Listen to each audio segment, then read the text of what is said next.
Hello everybody, welcome to day 3 of the Coliseum of Chaos. I am of course hosting this. I am Barney, as some of you may know, and joining me today is... Hello, it wondered electricity. The pain. So, we're back yet again. It's gonna be a bit of a shorter day today, I think. We only have 4 matches being played today. We have some heavy hitters coming back. We have Aftermath today, and we also have some new, teams playing for the first time in this tournament. Icarus and KFC Bucket. So, without further ado, let's just recap on the rules, shall we? Every team gets to vote on a map between Feasting Grounds, Lichen Wheat, or Crystal Tower. I stand by that if you pick anything except Crystal Tower, you are insane, or you're memeing. Both are acceptable here, and there's plenty of opportunities to get points. Every match is a best of 4, so if you win 3, you win the set, and if both teams win 2 games, the set is over.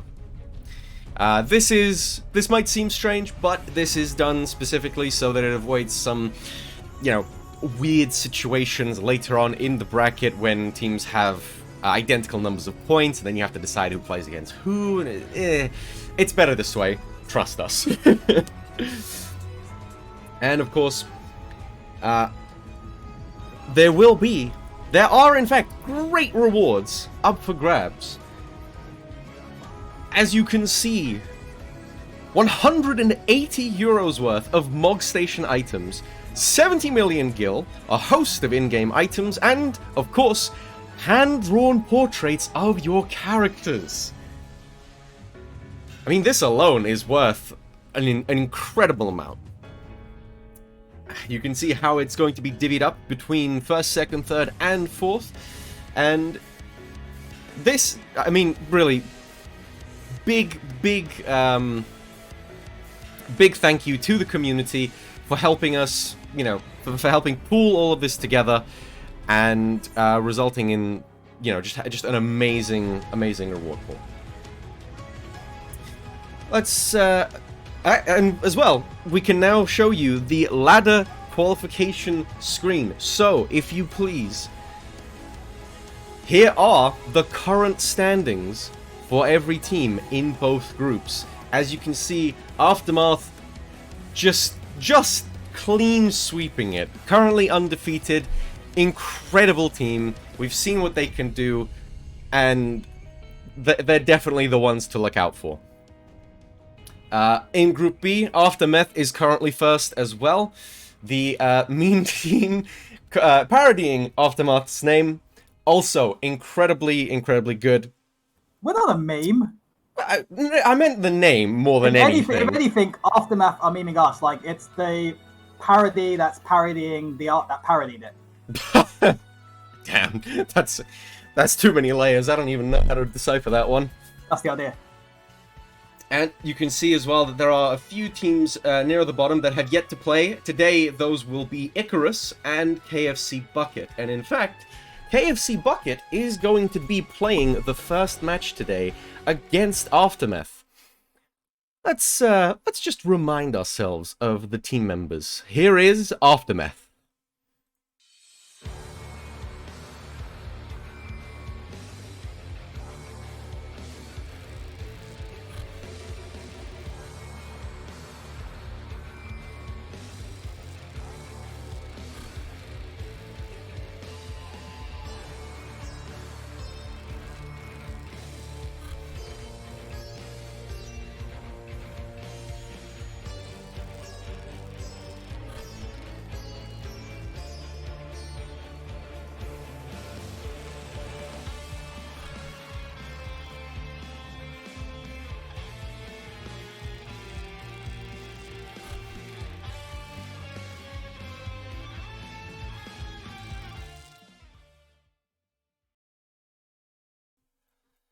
There you have it, Aftermath.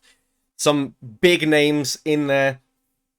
Anybody that's played on Chaos for even a little bit of time has almost certainly seen at least one of these people, and they're all absolutely frightening. But now, let's see the relative newcomer team, KFC Bucket.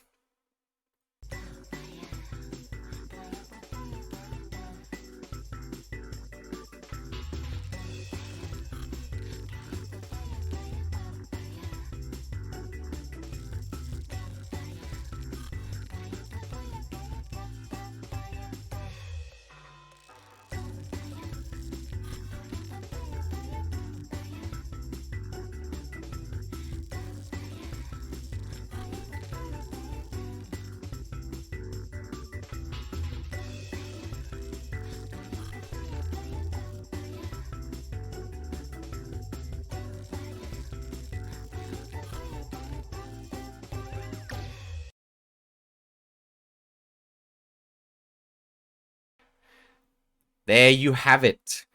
So, some newcomers there. There is one member that some of you may recognize, and that is Kamu. You might have seen him around, especially if you frequent Twitch streams. You will be able to see that he's always there, always taking in new information, always making sure that he is improving. It's honestly just a role model player for new players. If you want to get good at Feast, do what he does. It's absolutely amazing. Now, we're just getting ready here, making sure that everybody is here. A map has been selected, and a ready check has been started.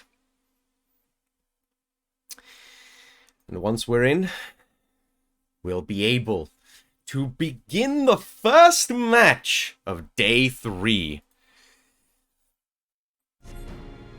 Now.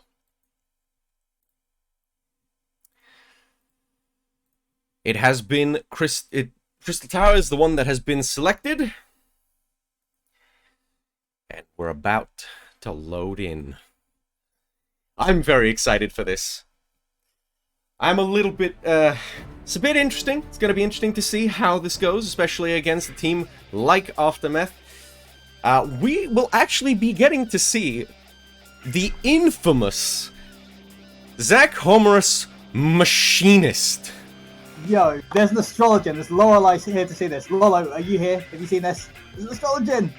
Oh, the chickens! They're all chickens! Oh yeah, KFC Bucket. I see what you did there. I see what you did there. Excellent. This is how you run a team, by the way. Yeah, this is how you do it. Color coordination, well, almost color coordination, but costume coordination, epic. Because, like, Camu's a Lala and the other ones aren't, so he's like the black sheep of the group, or I guess the black chicken.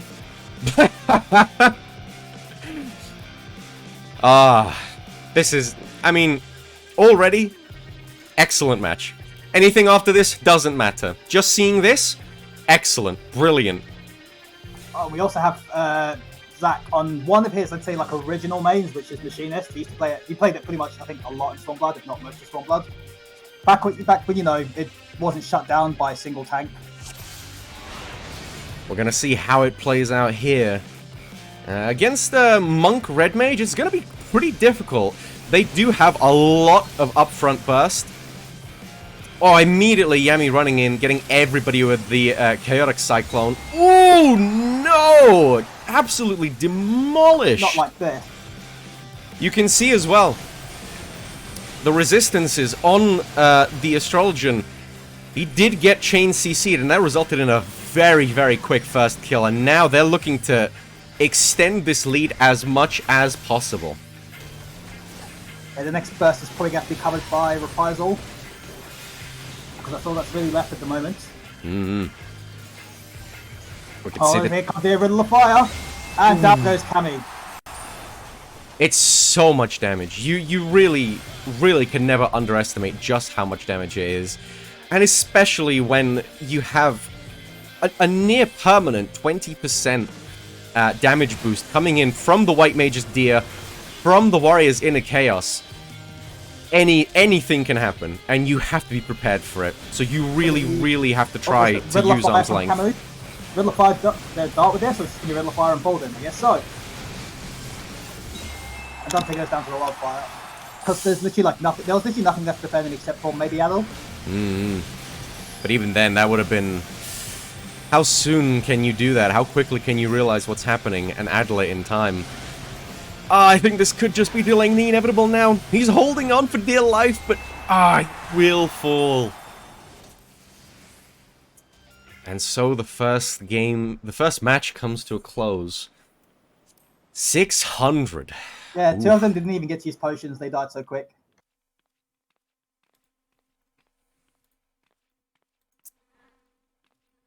I think Sararia got off like 1 gravity the entire game because she just had to spam heal.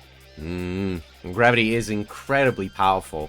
It's 3,200 potency on a full health target. In an area of effect, you really want to try and find opportunities to use that, but against a comp like this, where I mentioned the Deer from the White Mage, 10% damage vulnerability. The Inner Chaos from the Warrior, 10% damage vulnerability as well. And then you pair that with the obscene burst that Monk and Machinist can do together, people just vanish. And we saw exactly how that went. Yeah, it was not ideal, I guess you could say.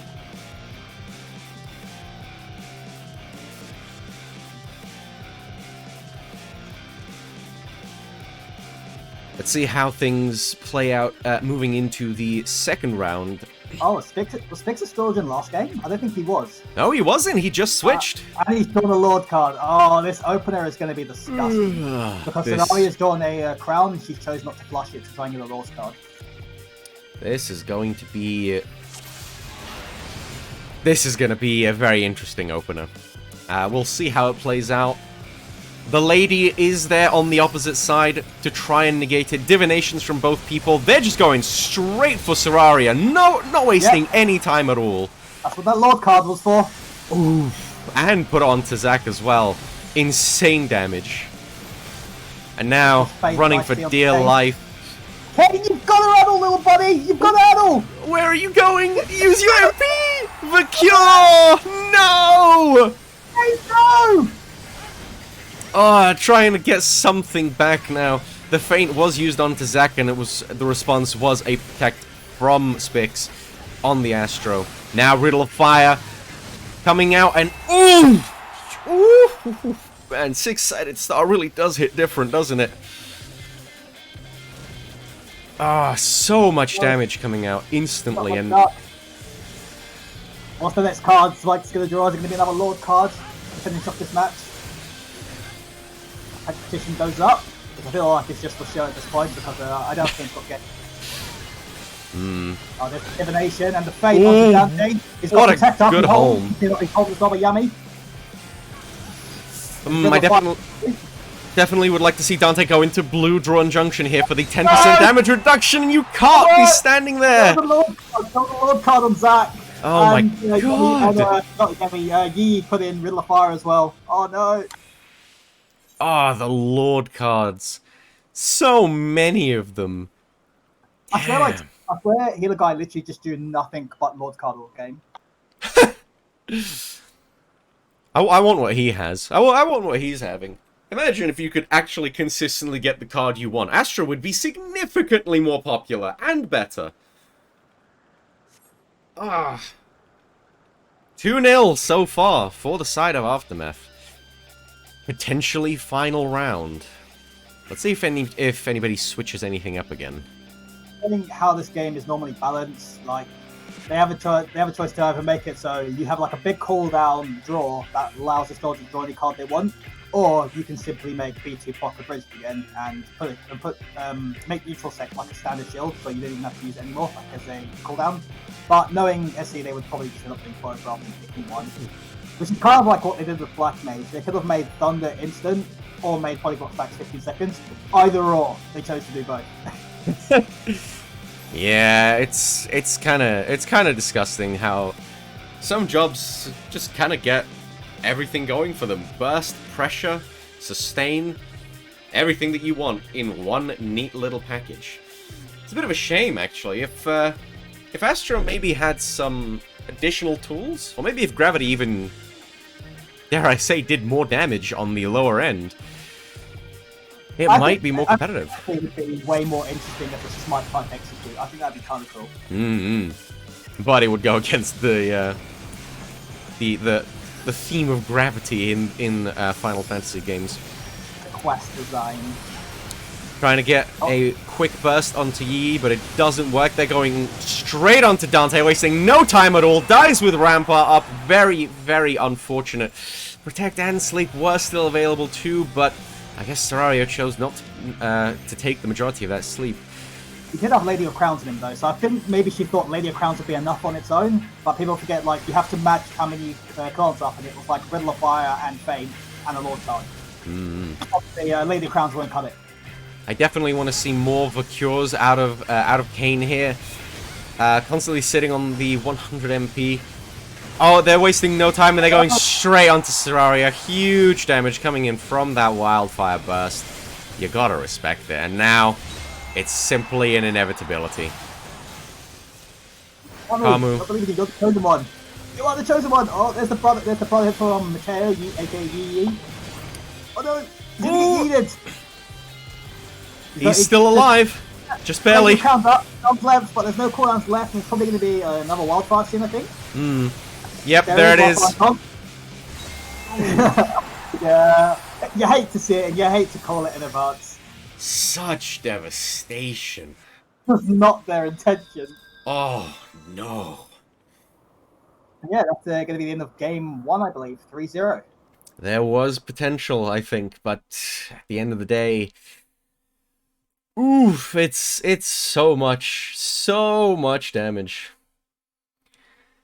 And they really, really, you know, they had to show just how strong they were, wasting no time at all. 3-0 to Aftermath.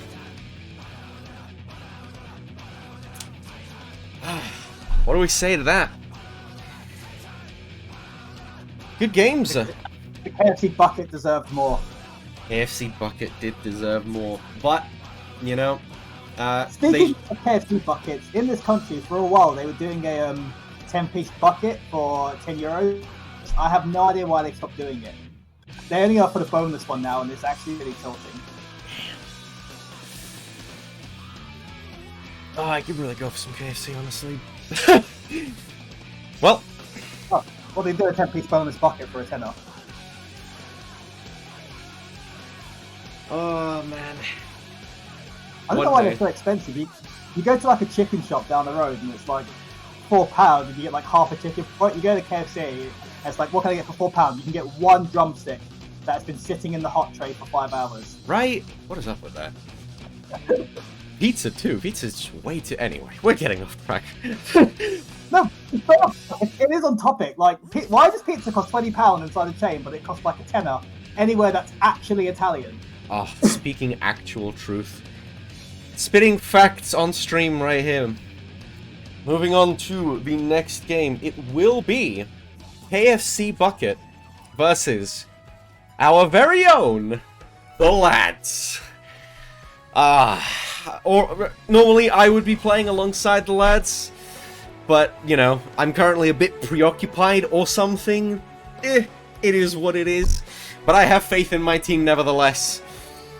And especially since we have all the more reason to try our absolute hardest.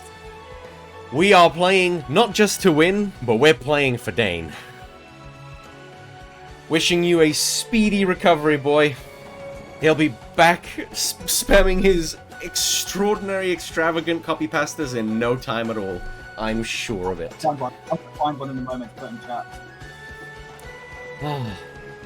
One that's, you know, reasonably safe for work. It's great. I could just do from Dane in my Discord and there's 18,000 resorts. I know 17,000 of them are copy pastas.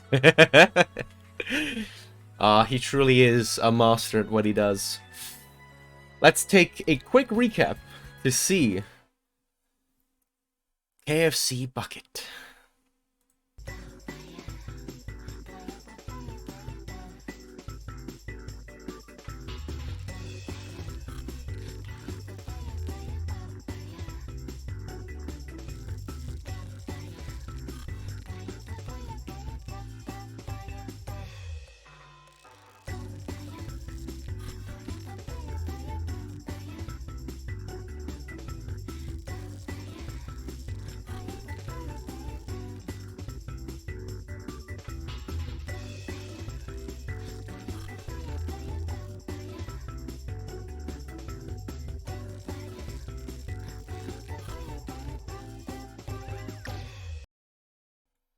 There you have it. KFC Bucket, again, just massive props for showing up.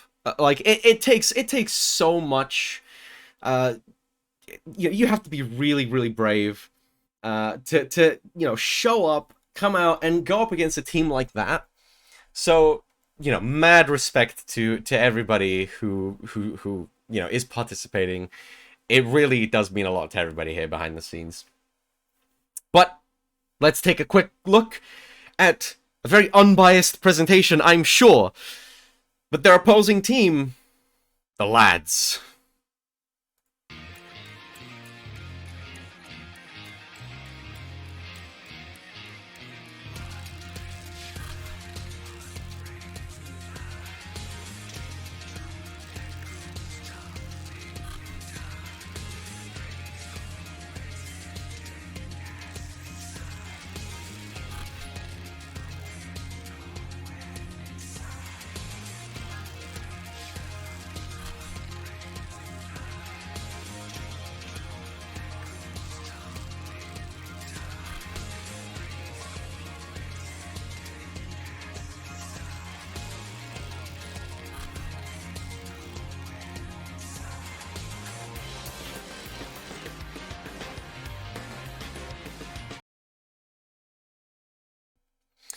Yes, indeed. Very, very excited to see how this plays out. Definitely no biased commentary here. What are you expecting to see, do you think?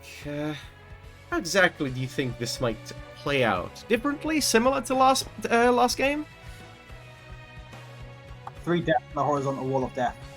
Oh, God, the horizontal wall. 3 deaths on the horizontal wall of death. But I need to actually push in for it because it doesn't count, obviously, if they die in their base. Well, I mean, dying in your base is the worst thing it's the worst case scenario. When you get so pushed in, and there's just really nothing that you can do. You have to match pressure with pressure. And it really is, I think Travis said a while back, like, the last place you ever want to spend time in or actually actively retreat to is your own base. There is no, like, passive, invisible 20% defense bonus for being in your base. You take just as much damage as you do in the middle of the map, but with way less places to run to and kite to. So it's actually a disadvantage most of the time. You only do it if, like, you want to outrange someone. Then you need to kind of leave, unless you're going to win the trade in the base. And it's so difficult, especially to try and match the kind of pressure that can come about from having specific jobs just run at you. Warrior, absolutely terrifying. If you rotate your abilities correctly, you have a permanent 10% damage up, damage vulnerability on a single person on the enemy team. That is huge. Couple that with Deer from a white mage, or really anything at all, and already it's looking very, very, very tricky. Especially when you have maybe not the best team to respond to pressure, especially if you have a more burst-focused comp. You have to make sure that every burst counts. We're just waiting on everybody to join the party finder, and once we're in, we'll select the map, and we'll get right to it. So... Just waiting on a range for the lads. I almost said the WAD. The what? I'm so cursed. I'm so cursed. You're so cursed, but I appreciate it. I always appreciate it. It's a little bit too early in the day to be oohing, I think, but depending on, like you said to me a little earlier, depending on how things go, the day might just become more and more cursed, you know? Just more cursed. The matches after this will be also very, very, very exciting to see. The other host of Coliseum of Chaos, Lalare, will also be participating today in his team, Icarus. So definitely be sure to stick around to see that. very excited. They're not gonna have a fantastic matchup to begin with. It's going to be incredibly difficult. And if I am correct, I do believe that their first match will actually be against Aftermath. So that's definitely going to be one to watch out for, I think. We'll be starting shortly. Both teams have selected, of course, the Crystal Tower map again. Good. Already check has gone out. Everybody's ready? Let's get right into the match. Oh, 5 minutes ahead of time. We're doing well. 5 minutes ahead of time. Let's see if we keep the pace, huh? Oh boy. Oh yes. The pit has been readied. Here we are. So, same composition from the side of KFC Bucket, Gunbreaker, Astro, Monk, and Red Mage. And from the definitely not biased commentary on the lads, we have no deaths bees. Well, I know for a fact that that is a false statement, so he might have to pay a little extra to get that changed. I think we're up to 5 deaths bees at the moment, but you know, hopefully doesn't increase any further. Dodo Thieves, also known as Issei, on our healer.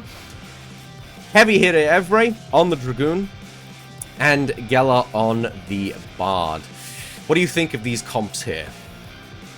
Dragoon Bard is one of the most broken things I've ever seen in this entire expansion. It's actually so broken. And I don't think nearly enough people abuse it. Like, I'd kind of like to see Aftermath play it today, if they can get someone to go on Dragoon, because it is originally a Bard main. I'm surprised he's not playing this.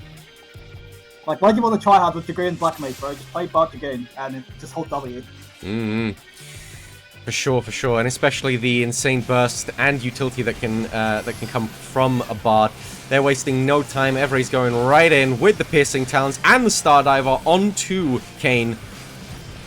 Oh, it's so much damage already coming out. Adel was used, and now the Protect has been forced out from Serraria. Convincing opener.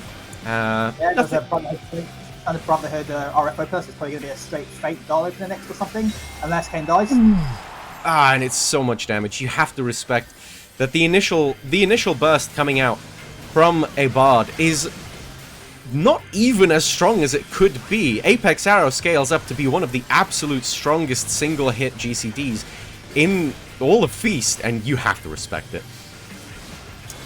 They're trying to go... Hello?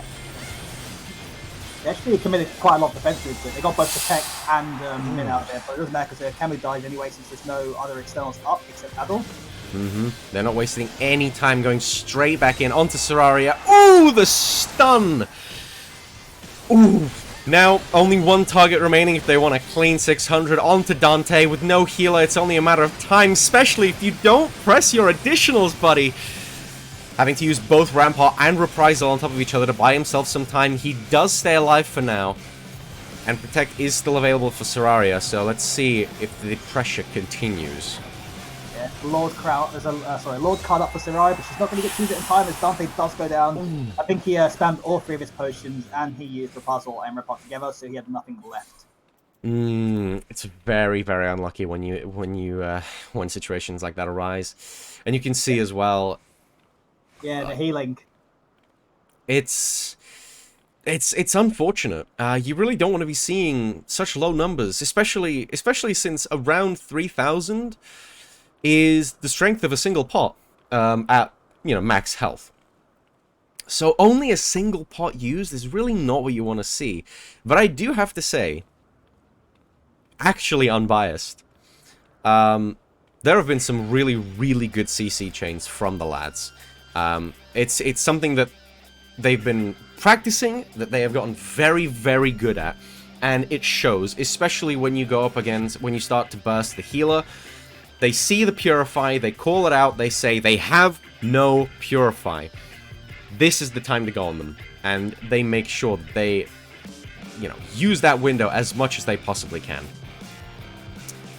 Like when you say, you know, not unbiased, it means it's probably biased. It's kind of like when you say to someone, I don't mean to offend you. It's like, so you know what you're saying is probably going to be offensive, but you're going to do it anyway. And you're also going to tell them that you know this, and you're going to do it anyway, which is worse than just not telling them.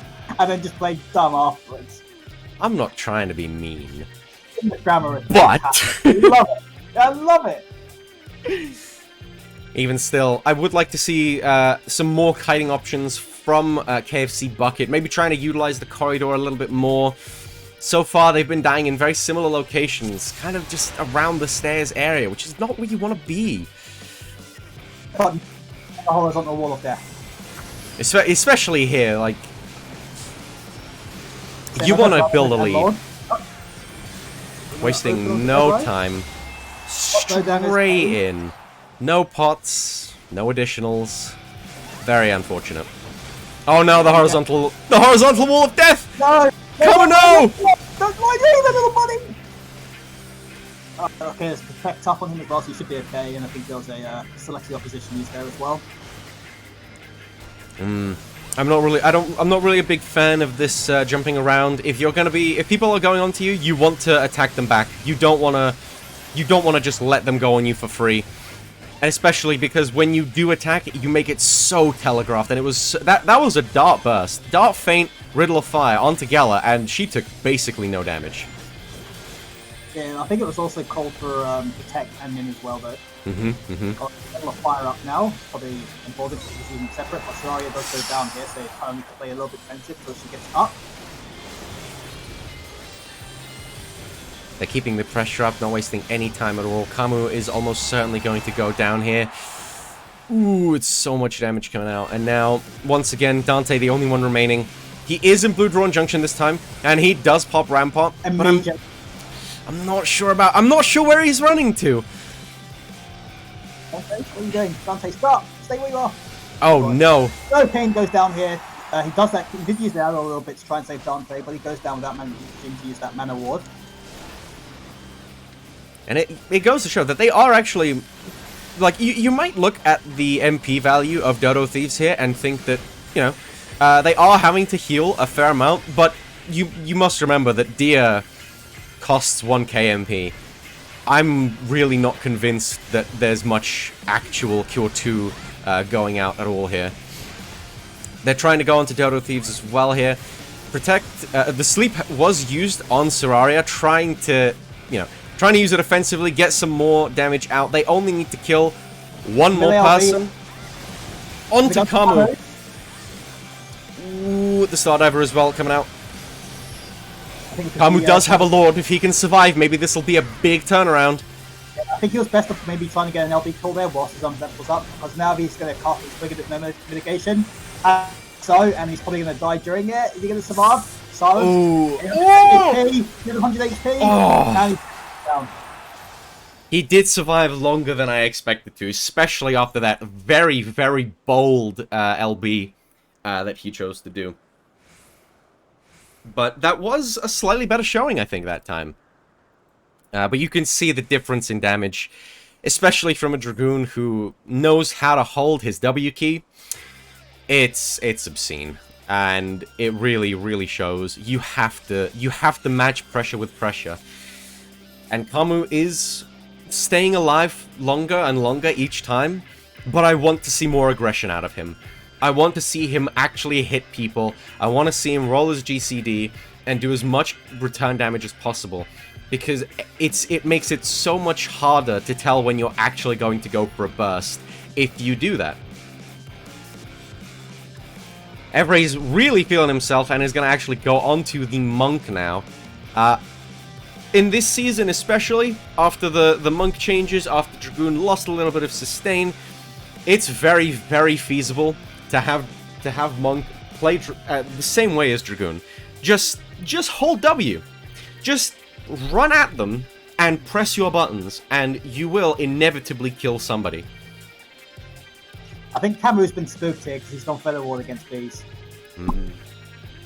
The thing is, I'm not really sure I'm not sure that I really like this, because it's a common misconception that Feather Ward is a defensive ability, but it's actually not. it enables you to burst more. So unless you're a god at predicting, it's not going to be very good at saving your life. Now the return burst coming out, Evray with the Riddle of Fire and the Brotherhood. He did get stunned, he did get peeled by Dante, but it's just not enough. No protect, no repose, no idle, no mana ward. Very, very unfortunate. Actually, one of the actually purified that stun on there, right? Mm. She did. Now, another burst coming out onto Serraria. Oh my goodness That was gracious. only faint and dire, I think. Yep. Their Brotherhood up? That was just faint. And look, cycling the cooldowns again. Riddle of Fire comes out. Kamu is staying alive. Serraria does get up in time to give him an essential dignity. Now trying to get some return pressure. Evray does get slept defensively, buying some amount of time. The Feather Ward does get used by Kamu. He might try to go for a burst here. He does try it onto Dodo Thieves, but he's not getting enough support. The Divination doesn't actually hit all the DPS. Brotherhood up now. So now for that Feather Ward will actually be useful because he's probably going to get killed maybe. Yep, there's the find. Probably going to be maybe a stun follow-up onto Serraria or Camus. There's Protect up on Camus as well now. Serraria did get silenced, but it didn't quite result in a kill onto Kamu. He does still have Protect, but it'll be wearing off right then. It's a very, very dangerous situation here. Running back and forth between these walls, not very good. They do make it to Adrenaline, but Kamu gets stunned for his overconfidence. He does get the box, but at the cost of his life. At what cost? Ah. Now, in only a few seconds, Evray will get his limit break up, but so will hopefully Kamu. I think he picked it up before he died, or maybe it was somebody else. I didn't quite see. The benefit of having Shadow King, yeah, I can confirm he has managed to... No, actually, Dante took the limit break box. Ooh, he might want to use that. He might actually want to use that right about now. Right about now is when the limit break is coming up. Now. Yep. He wants to use it. I want him to use it. Good, good, good, good. Oh, this is time for Brotherhood RF as well, but he might still be able to kill Serraria because it's more damage than Tank Company stocks. Sorry. To survive here. She does. I think she will want to hold that Protect and not use it on herself just yet. Very, very bold to hold that Protect. We'll see if it pays off. Does get bound now. Does get the Drawn Junction on her. Probably. Oh, yep. 33! Oh, 33 HP. So close to maybe surviving that. But now, with the healer down, it's only a matter of time. They're probably going to go for Kayn. If they kill Kayn, it will be another 600. And it's only a matter of time. Down he goes. 3 minutes though. That's like a... we always see these new teams start, and they've never played this mode before. So you will slowly see how there's little things that they tend to improve from game to game. Like, this is already a better Dante than the Dante we saw two matches ago. For sure, massively, massively. And you can see as well, when you compare the healing amounts between Dante and Bees, that they're actually around the same, which is really good. Good Aurora usage definitely prolonged this match, and I'm very confident in saying that. The tank limit break that he got was also very good. I would have maybe liked to see a little bit more aggression from him. From all of them, really. But that was a very, very convincing 3-0, I think. And very well played for the lads. And we've got a real treat next, though. Yeah. A real treat next. It's going to be Aftermath against Icarus, which is going to be quite a good match. For sure, for sure. There is a slight miscalculation on the slide here. It was a 3-0, so yeah. Probably can't count to 3. Look, counting is hard. Everybody, there it is. We got it. We got one. It's fine. Fixed. Yes, Kiwi can count. You can't.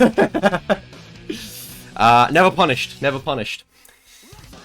Definitely a good showing. And again, I do want to stress, very well done.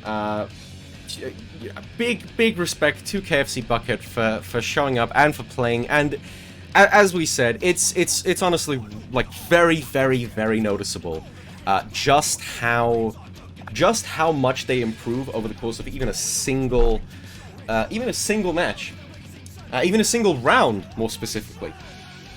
It's very impressive. And I hope that they don't get discouraged. I hope that they continue in this fashion. And I wish them the best of luck. But the next game, after a short break, will be Icarus versus Aftermath. Lolo's team versus probably the favorites to win the tournament. This is definitely going to be quite interesting, and you know, I'm excited. I'm very excited to see how this goes, and cautiously optimistic on the side of Icarus, because if they can get even a single win, they are already doing better than everybody else who faced off against Aftermath. Yeah, the next match I believe is going to start around 8 ST. Oh, sorry, 7 ST. 8 BST, 7 ST. About 20 minutes. And the very final match of today can't start before 7:30 ST, I believe. Mm-hmm. So that will definitely start on time. So I believe we're going to take a short break now, just to we've got the time to burn at the moment. And possibly, we might be able to get a few maybe team leader or team member interviews to try and fill the gaps, fill in the time. Might be interesting to hear what some of these players' thought processes were, how they approached the match, what they tried to do. Might be interesting. So stick around for that, and we will see you in about 20 minutes, 15 to 20 minutes. So see you then for Icarus and Aftermath.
And we're back! You thought you were gonna see what happens when the timer reaches 0, huh? Yeah, no. You're not ready for that. Mere mortals aren't allowed to see that. A reminder then, the next game. We got Icarus versus Aftermath. Because I have difficulty keeping track of time, we're just gonna go right into the very quick team presentations, starting with Icarus.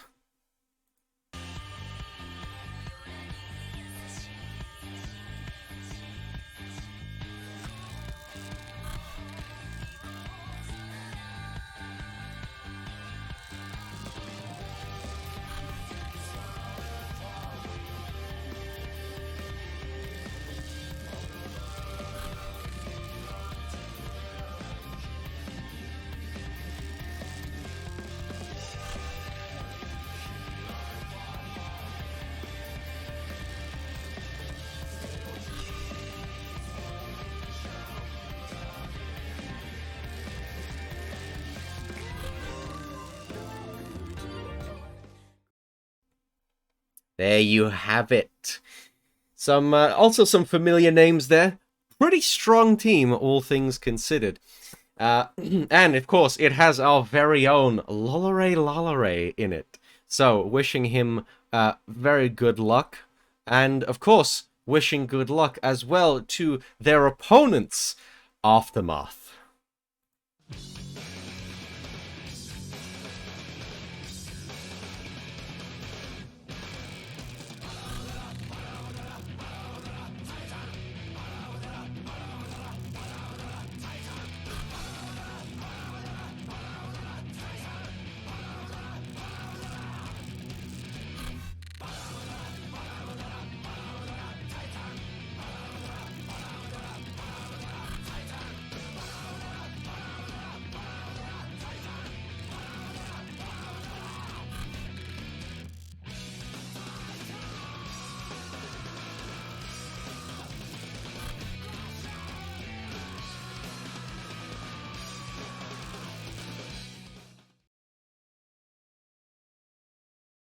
Yeah, cool.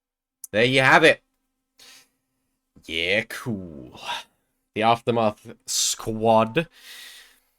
Once everybody's ready, we may begin. It will be Crystal Tower, yet again. Thank the Lord. Because imagine, getting another Lich and Weed. Scary match. Scary map, too. Just one person missing, and then we may begin. But I think assuming nobody changes their team compositions, we're looking at a Warrior, White Mage, Dragoon, and Red Mage for the side of Icarus. Anything... I have never seen Sysis Red Mage before. This could be really interesting for me. Oh, and Tara's ready, by the way. Oh, good. Then we may begin! Loading in. I've never seen Sysis Red Mage, so I'm really actually looking forward to this. Because if it's bad, I can tell him in DM afterwards and laugh at him. I mean that's all this is really for. This is just an elaborate way to flame people. This is just elaborate bullying. Into graphics and amazing videos and literally probably $3,000 worth of graphic work done to this. Also, we can bully Sice for being bad. Just specifically Sice. And occasionally spikes when Sice isn't playing. Yeah, but everybody does that. Everybody knows about that. Everyone knows to just automatically do that. We don't have to remind people to bully him. This is a very, very stacked game. Looking at these teams, and not at the fact that I can't hide a chat log because I'm a professional. Hahaha. This will be actually very interesting to see. Nami is on Black Mage. I haven't seen Nami on Black Mage this entire season inside the actual queue. So it'll be very, very interesting to see the god tier Black Mage yet again. It's literally her main, so obviously it's always a really good fun to watch, and of course she plays it in PvP as well. So I did switch over to Dancer, so this is a little bit more like what we're used to seeing from him. He just didn't want me to laugh at him. That's what it is. Bullied. Ooh, some good trades going out. Arm's length being forced out of Gabriel. Lolo is holding on to his protect for now. Big Star Diver. And the return burst onto Gabriel. The Addle plus the Phantom Dart. Good kiting. Moving into the corridor. As well. So that's pretty much a lot of offensives already used. And of course there goes the protect as well. So there could be a Dart up that doesn't have protect under it now next. Protect's out for both sides. Protect's gone for both sides. Gabriel is getting very, very low. He must be low on pots right now, especially considering that he's retreating. He knows his time is nigh, so they need to kill. Ooh, ooh, oh, only a couple of hundred. Gabriel as well. And now the dart coming out, the arm's length as well as the Addle. Ooh, both teams keeping each other alive very, very well. But Taru is definitely sitting much more pretty at the MP values that he's got so far. Gabe gets pulled back with the home gang immediately with the beautiful elusive jump to cancel it. But oh, it's so much pressure. They need to do something so quickly. 1k HP, 954 health. I think Loloray's out of lilies as well, so he's only being able to kill two at the moment. He's completely out of lilies. I'm guessing he probably has no Tetra stacks either. Gabriel could very well die in this. Call him up now. Sice needs to shut down Nami. Sice has to shut down Nami and Winnie. Oh, and it was so close. Silence. It's not going to work otherwise. It was very, very close though. The culling time came, the culling time went away, and Nami stayed alive. I'm not sure that I agree with the target swap onto Nami. They were pressuring Kino for a very, very long time. I think a little bit more would have resulted in a kill, but now they're going straight back onto Kinomoto. Caliburst here onto Overarm, and there's the dart as well. He hasn't got wrapped up in time, he does get stunned, and now he goes. No, on the wall. On the wall. You had time. He had time. You had time. He had time. Unfortunate, though. However, it's not too bad because they didn't have very many medals to lose so far. They are 2 kills behind, and again, this is what you see from the very good teams. You see the incredible medal distribution. No one single person will give them back the lead, and this is exactly how you want to play. Putting 25 medals onto Nami is very brave, however. Gabriel getting burst right back. No protect. And there's no reprisal of anyone. There's the caster LP as well, which again, there's no CDs to defend against. I think that was a ramp shake there from Oven. That's all they have left. It's only delaying the inevitable. The caster LP will wear off. And Aftermath are in position to get the Wolf's Heart as well, because they pushed him into the base. Very clever. Good sleep from Nami as well to make sure they can secure it. Excellent sleep from Nami. And now, especially because this is, you know, Dragoons on both sides, it is essentially a battle of attrition. That Wolf's Heart was pivotal to secure for Loloray, and he won't get it. He won't be able to respond in time. Gabe just immediately goes down. There wasn't really a lot that would happen there. Even if Loloray used his healing LP, I don't think he would have made it in time because of the really long cast time on it. And you can see as well, look at this medal distribution. This is actually just perfect gameplay right here. 125, 125. Math. Absolutely literally insane. After math. Literally after math. Oh, I get it now. It shows, though. It actually is very, very well played. And now they're trying to go back in. Dragon Sight. Oh, my goodness. Sice just absolutely disintegrates. Well, coming out. Is it going to be Loloray, maybe? Yeah, it's on Loloray. Oh, they're not wasting. Another ramp. Oh, no, that was just a stay in the shake, actually. It wasn't even a ramp shake. Yeah, I don't know that I agree with that, Lolo's. Yep, there it is. Protect yourself. Protect yourself. There you go. Okay, okay. This is really, really tough, though. The amount of pressure coming out. And you have to look at the limit break still available for the side of Aftermath. Still, okay, the tank LP does get used, but Taru still has the healer limit break. Yeah, Nami actually did manage to Nightwing Sice's terminal velocity there, and it goes down straight away afterwards. 600, not necessarily clean, but oh damn. Big on this, a large part of this, I'd say, was actually lost on a lack of black mage control. Nami got pretty much every single dart without being slept or silenced. If you silence darts, you tend to know when the next dart is because silence is the same cooldown. So as a result, Sice never knew when that dart was up. So people would just die to dart inside the stun without ever using anything because no one could announce it was up because no one was tracking it. We will be actually moving to a short impromptu break by the request of the teams themselves.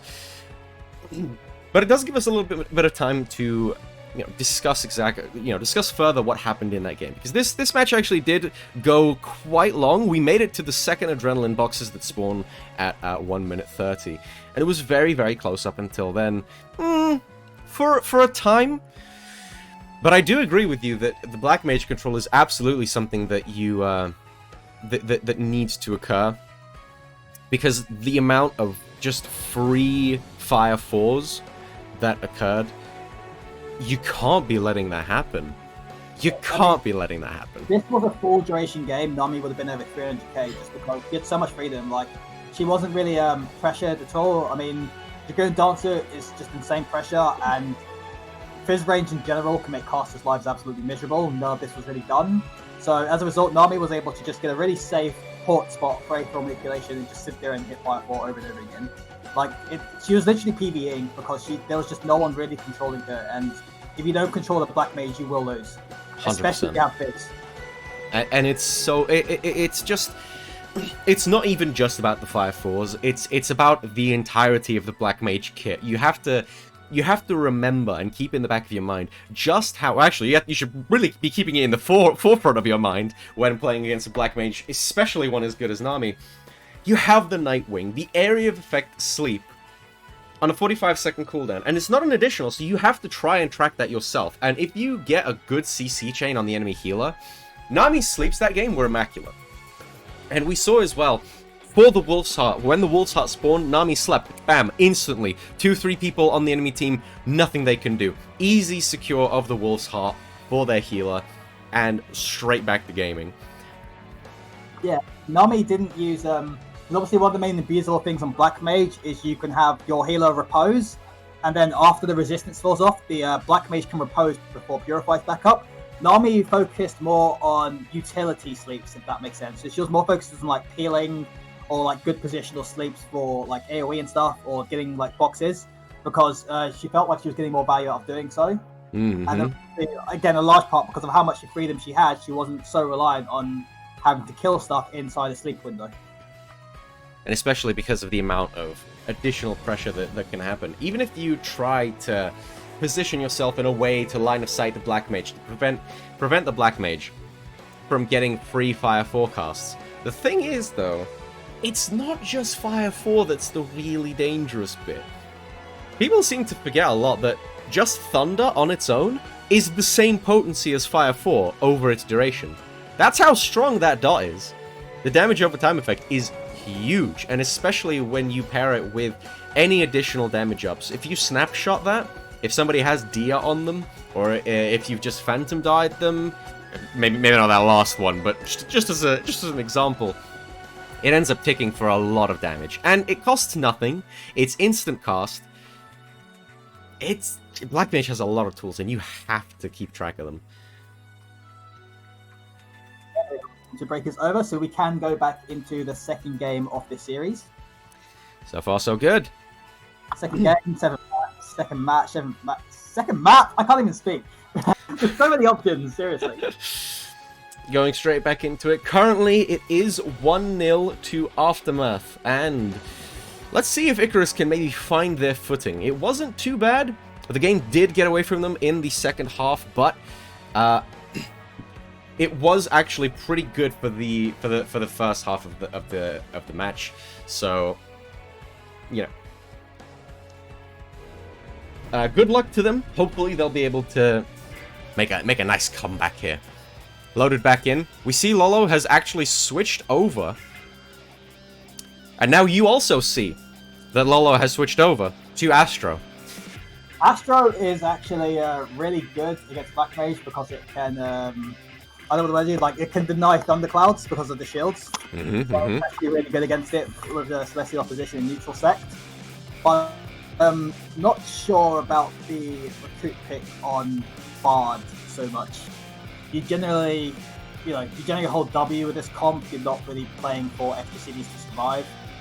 But I'm guessing he has just taken it as an extra safety net. But a lot of the bursts that happened on him last game weren't stuff that he had time to recoup in anyway, so it wouldn't have made a difference. He has actually gone back to dancing now.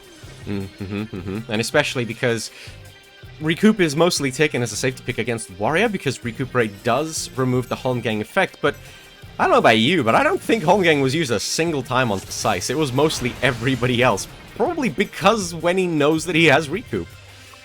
I mean, they've got a lot of damage in this comp, because obviously I imagine they're going to feed Lord cards into Gabriel, they're going to have to Saber Dance as well. So there's going to be quite a lot of damage for Gabriel to apply some pressure, but they have to make sure they stop the Black Mage, they can get that pressure off, and they can probably have a chance at winning this matchup. And especially... Ooh, the big Phantom Dart going out onto Oven immediately! Oh no! A single stun duration, by the way. Tanks! Tanks. Actual Chaos tanks! Think like flashback from solo queue. Damn. It's so unfortunate as well, because it just means that they get to ignore him even more. Seiss very nearly going down, not getting too much. Another Shake It Off Raw without Rampart. I really don't agree with these. 2k shield is not going to be enough. They almost get Taru. He's so close, a pixel! But it's not enough. Not like this. I don't think Tara was expecting it. That was really good though. That was... See, how much damage this comp actually has. I don't even know if Saber Dance is up yet. Swap onto well. They do Holmgang him there when he doesn't have Recuperate, when he knows, when he times this just fantastically. They're trying to go onto Nami, but Nami's already way out of there. And you can see the free casting. Just easy time. Boxes do spawn, let's see who gets what. A box each. This is pretty neck and neck so far, aside from the initial tank death. Kinemoto does get burst quite heavily, but the return burst onto Gabriel, and he just goes down immediately. Just before Gabriel died, though, we saw the effect of having Saber Dance, Inner Chaos, and the Lord card played in Gabriel. Literally, he casted like one Nistron, and they all dropped like 10 HP. The cleave potential is really impressive. Lolo does have to protect onto himself, and as soon as that happens, the enemy team knows now. That's not up. He does get a lady, so RNG is in his favor today. But is it going to be enough? Gabriel, again, getting burst down in the middle of the base. Not really somewhere you want to be. You want to... You have to get out of it. You have to do something. Trying to alleviate the pressure. Leave the base. Push up. You gotta match the pressure. Get in there. Another raw Shake It Off, followed by the Rampart. I sleep onto 3 people, accompanied by a Limit Break onto Gabriel. They're just bullying this Dragoon. And again, he's running back. He's just... You can't be going back this way. You can't be seeding so much pressure. Because if you do... Look at what's happened now. You're 2 silence there on Taru, and I have no idea what the purpose of that silence was. And now Warsa's going to be up. And look, same thing again. Aftermath, all over the middle of the map. They're just going to take it for free. Yeah, there was no chance of ever getting that. High jump plus Xenoglossy. It's easy clap. And it's because they're so far back. The Adel coming out. Tries to go for the Limit Break. I don't think that actually hits! Oh, yeah. What? It missed! Oh! So much! Oh, no! With a passion. It's so bad! The healer LB... never hits. It's so bad. It's so bad. The healer LB was used from Lola, right, to try and keep Seiss alive, but it's only a matter of time. They need to get a kill. They need to get a return kill as quickly as they possibly can, because the longer this goes, the more danger they're in, especially against the Black Mage, who has so many Xenoglossy stacks. It's so dangerous. They're trying to go for Taru. They know that if they can get Taru, they can maybe get an additional kill as well. Overlaps on Science as well. Seiss needs to buy and kill here. He has to get Winnie off. He has to get Wendy off, so he stops putting Icy on Gabriel. Oh, and you heard the pot sound effect go off, but it just wasn't. It just didn't come out in time. Now Lolo getting hit by the caster LB. He had no choice but to run into that. One more kill remaining. Either Seiss or Oven, take your pick. If Lolo can maybe get up in time, Seiss is kiting quite well. Lolo is back up and available to heal, but in this situation, there's only so much you can do except delay the inevitable. And down goes Seiss for the 625, I think. Yeah. The Thunder 3 takes it. Yeah, I mean, just like look at the damage difference here. It's This- just a direct contrast in pressure. And especially because there's still a minute 25 left in the game. And already there's so much damage just being thrown out. The difference, I think, is most stark between the Black Mage of Nami and Dancer of Seiss. I don't like Recoup. I think it's bad.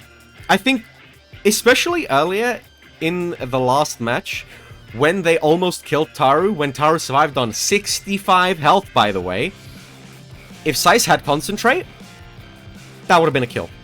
100%, that would have been a kill.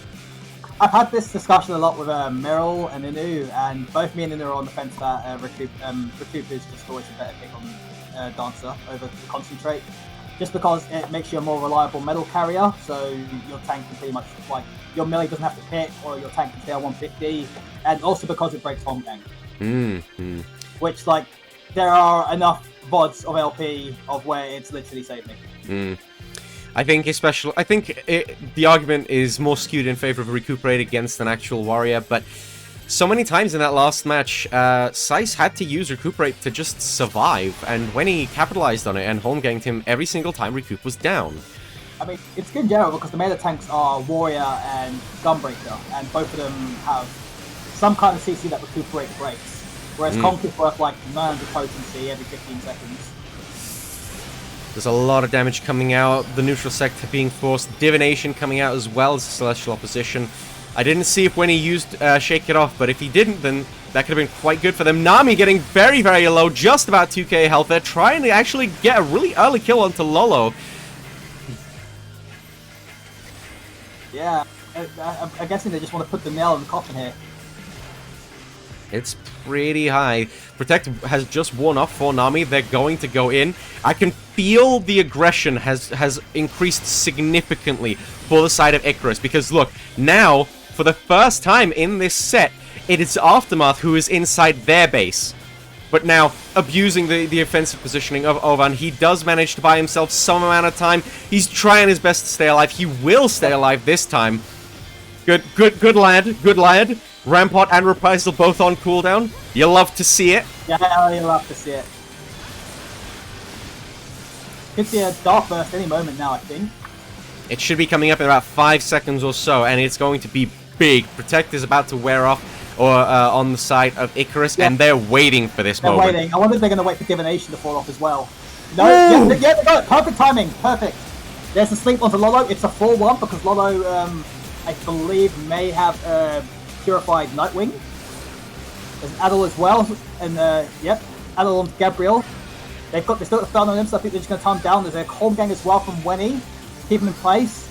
It's good. He knows not to elusive jump because he would line of sight Lolaray, but it's only a matter of time. Not like this.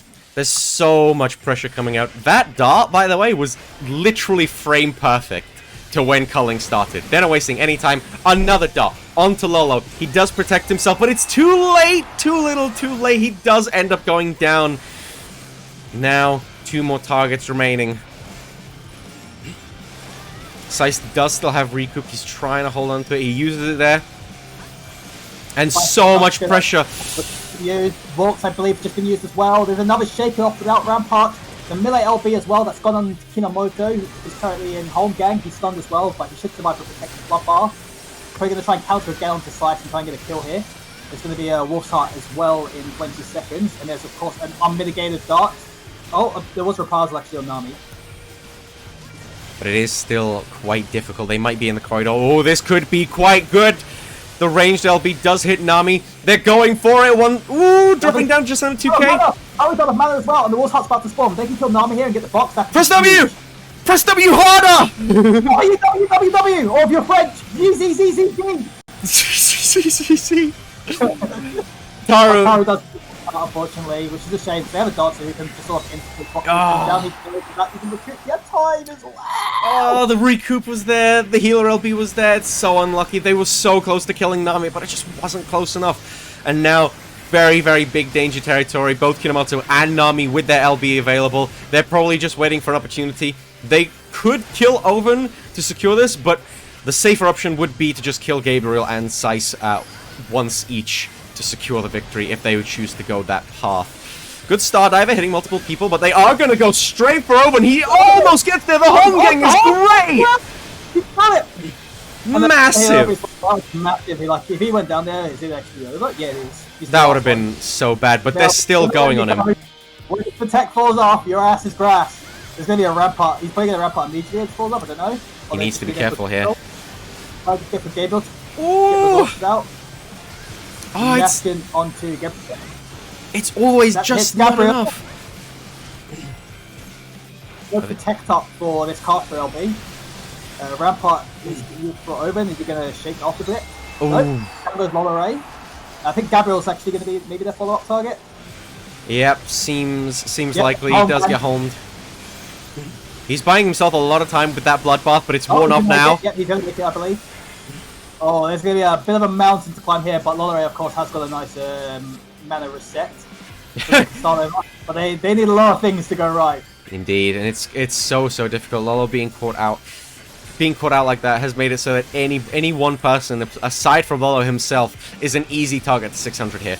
They're trying to buy time, trying to go onto Seiss with the Phantom Dart. He does get protect, does get healed up. An actual defensive sleep coming out onto Gabriel. He does have that Lord card. Can he make use of it? But with the timer as it is, it's going to be very, very difficult. They're trying to go onto Taro. They know that if they can maybe get him, it'll be good, but they're back onto Seiss as well. 40 seconds remaining. It's such an uphill. Such an uphill battle. Need to try and maybe apply Combust to Taro here to have any hope. But Seiss, I don't think he's going to last. Yeah, and he's holding as well. And still ideal. Horizontal wall of death, by the way. Yeah, another horizontal wall! Oh, God. Got him! Not like this. That was one hell of a series. That was a hell of a series. And you can see as well, this is what we said. You can see the difference in damage that Gabriel outputted when he just ran at them. Look at this. He even outdamaged Kinomoto by just over 10k. I'd be worried if he didn't, because of course we have to remember that Kinomoto is DPSing into shields. Oops. That one's not ready yet. But with that as it is, that was a very, very good set. And you can see that it was actually quite close. It was actually, like, especially in that last one, very, very good. Very, very good. I would have liked to see that maybe a little bit sooner into the first matches to really, you know, get that pressure rolling with the Dragoon Dancer, and especially with Astro, like you said, stacking everything all together. The Sabre Dance, the Lord of Crowns as well. It's so much additional damage onto the Dragoon, and it's exactly what you want. And you need to try and abuse that as much as you possibly can. But they just got overwhelmed too quickly, too easily, forced into their base. It was unfortunate, but it was definitely well fought. And, you know, very well played, I think. Yeah, for sure. There were openings there to try and maybe take that last one off them. They were seriously unlucky. First with Toru deciding that he was going to be immortal, and then, of course, the Wolfsheart going to Toru subsequently afterwards. There was just so many unfortunate, like, RA uses, and I think remember that was the same game where Seiss put a double LB through, and for some reason the range one missed. Oh, it was so unlucky. It was a pixel off. An actual pixel away. Good It's really, like, picky about when it decides it wants to follow a pixel rule and when it doesn't. It's so inconsistent. But with the way that it is, no rest for the Wicked, and Icarus will actually be going right back in. They will be going up against Pure Luck. So, another team that we have seen be pretty good, I think, once they've actually, you know, gotten their footing. They also went against Aftermath, and, well, I mean, so far, Aftermath is undefeated in every aspect, every sense of the word. So this is... It's something that a lot of teams have to try and build up to traverse that mountain. And I do think that both of these teams are very capable of doing so. Like we saw in the last set, Icarus have that potential, and so do Pure Luck. We'll actually get to see how they fare against one another here. So, I present to you, while we get everything ready behind the scenes, I present to you, once again, Icarus.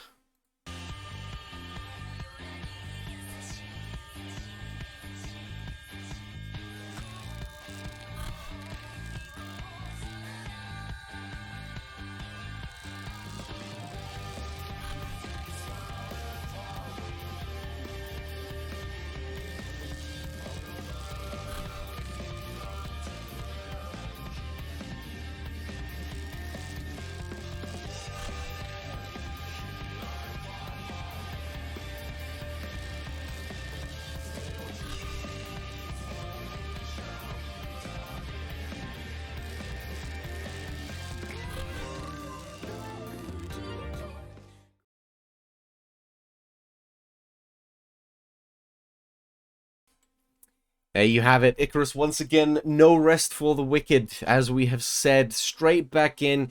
Hopefully they fare a little bit better, but they will have to deal with yet more Black Mage shenanigans, for you see, they will be facing Pure Luck.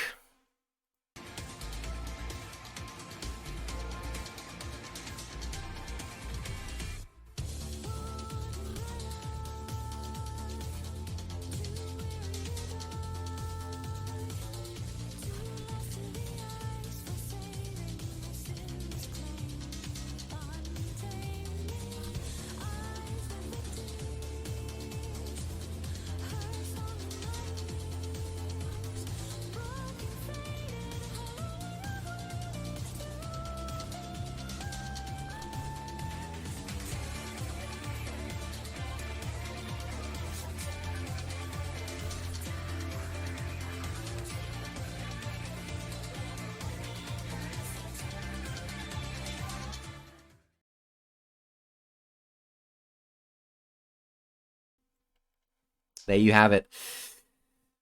Some big names as well, as some of you may have seen from the previous days. Neri especially is a very, very, very competent samurai. Milk, currently on Heal Us, is at present, I've been informed, the current rank 1 this season on Healer. So it'll be very, very interesting to see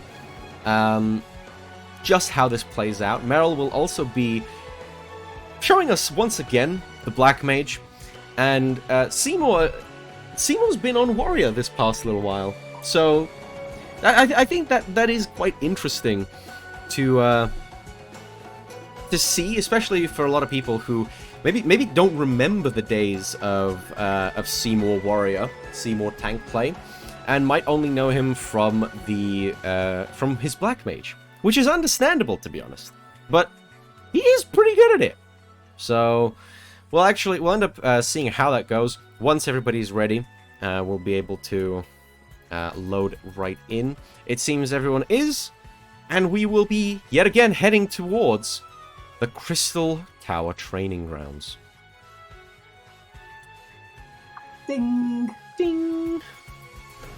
You can't hear it. I've purposely muted it on stream so that you don't get PTSD or trolled. You know, like the countdown sound, that's also the same thing as the everybody attack sound. That literally, like, I sometimes feel like I can hear it through my headset. I'm like, I don't even have the game open. I don't have anyone stream open, so why can't I hear it? Traumatized by Sotek. Because obviously, we used, back before we had the quick chats, we used to have a macro in Stormblood that basically used to do target to attack mark from 5 to 1, and then do everyone attack, because we didn't have countdown macros. So as a result, some of us have been hearing that sound since like Season 5. I think Season 5 or Season 6 is when we started doing the countdown meter. It is very, very, it's nice that they added an actual option to it, because it was pain trying to do it through marks on top of people's heads. Yikes. Some interesting back and forth. Oh, Lolo, what? Ow! Why did you do me like this?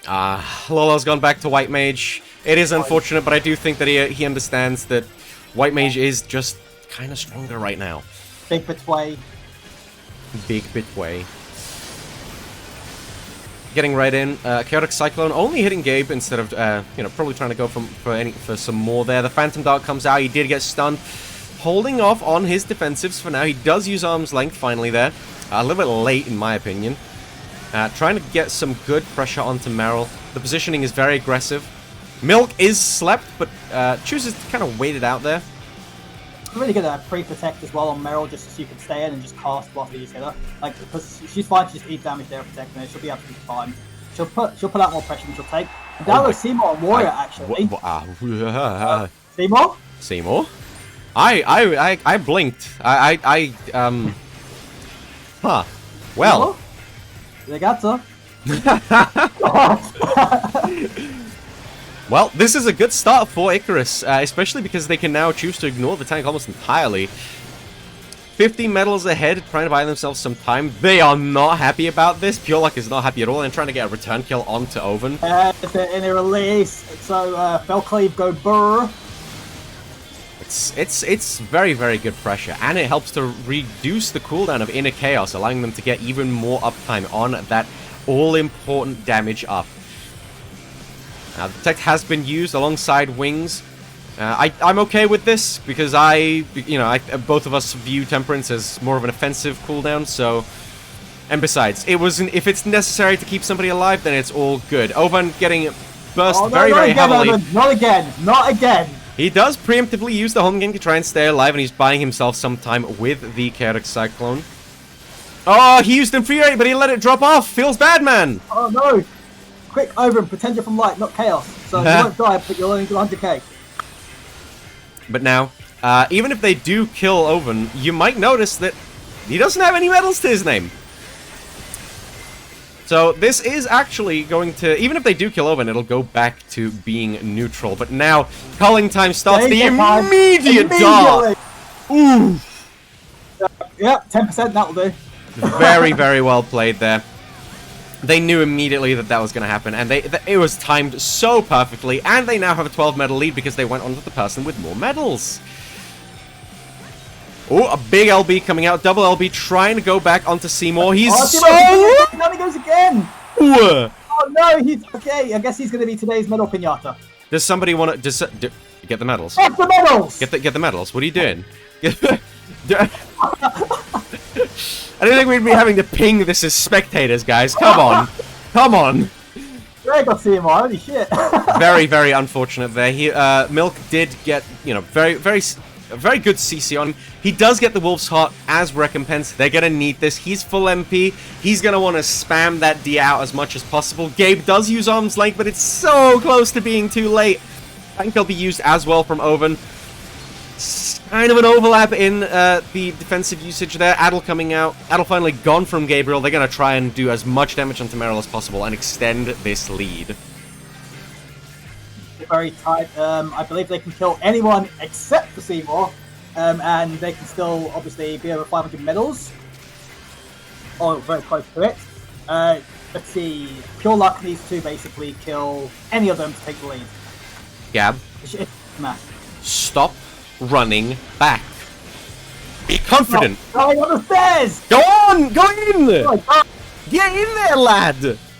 This is literally so cute PTSD around to this game. Like, stop running. Oh my god! Please. Hold W.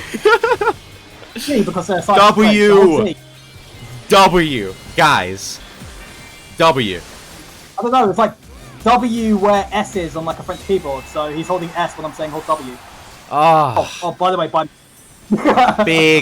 big. And now the medal distribution, once again, very, very good. This is exactly how you want to do it. Now, no one single person will give Pure Luck back the lead. And W, the Greek god smells blood! Oh, and then he just hits the box and says, never mind, that will do. Do you wanna maybe pick up that adrenaline? Do you wanna If I Do you want to? There you go. There you go. That's what we like to see. Oh no, Lolleray might go down as a dart. His Oh no! Please, please! You know. Okay. Anybody? This perfect reminder that sleeping the healer on a burst onto the healer is actually big brain. Even on like some instant ping dependent, it can actually cancel the recast. It's so stupid. This is going to be pretty big. It's going to be a caster LB from Meryl. Unfortunately, only hitting Gabe. Oh, another double LB. Milk predicted it beautifully. Oh no, Gabe. Oh no, please. Oh, Poseidon, throw your spear. Oh, never mind, he just backflips. I think they're going to try and kite this game out, which should outlast this, but they just can keep Meryl line. The hard part is doing so without lining Lolo at the same time. For sure, for sure. We've got the Mario Karting going on now. We got Mario Karting. Oh no. As long as he lives, he's okay. Lolo still has his healer LB, but Gabe needs to make damn sure that he doesn't line of sight that, or else it's going to be very, very bad. They're trying to switch onto Sice, buying himself some time. They're just running into the enemy. This is perfect. This is perfect. Have this much mobility on your team, man. Obviously, Owen has a home gang, so yeah, it makes sense. Spectacular. It's almost like the days where we had light medals again, and CC used to last for 4 seconds, so the last minute and a half of the game, you just would never fight back, you would just kite, because it was like the only logical thing to do. And this is a great example, I think, of damage isn't everything. Damage is a good indicator of how well you might be doing for, you know, some aspects of it. But you could see that the damage from both Gabe and Sice were collectively about 160k below what Pure Luck was able to output, and they still ended up winning. Because their bursts were just so damn clean. Yeah, I mean, sometimes people say, oh, like, I did 350k and I didn't win. Yeah, you did 350k, but you couldn't actually kill anything. That's why your damage is so high. It's not always a good thing, but it's also not always a bad thing. Mm-hmm. But, like, there's, like, some really good matches that I've seen Rangers have, and they've only done, like, 220k. But it's just because, literally, every burst they did killed, and when it happened, you got way less time to pack. Mm-hmm. And especially, even though it is not always necessarily an indicator of it, for a Dragoon and Dancer, I really would be expecting more. Even though they won, I still want to see more aggression from them. They're not holding W enough. Yeah, guys. W. They have Dyer, they have literally like a perfect comp for it. Like Gabriel should be getting like 350k in most of these games, even like through Adel and stuff. And especially in culling games, 240 is way low. But you know, not wasting any time. The Adel already coming out onto Gabe with the Phantom Dart. Not wasting any time. Very, very chilled out with his defensives. Not using a single one. Trusting the reprisal of Ovan to keep himself alive. Excellent 3-man sleep. It didn't really amount to much, but it was cool. Here they have to abuse that 30-second window where Dart is not up.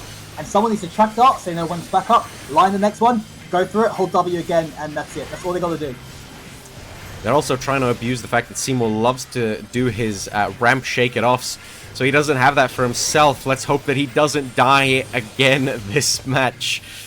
Or this game, sorry. They're going on to Oven. Not again, not again, not again. He's got his own home. Not again.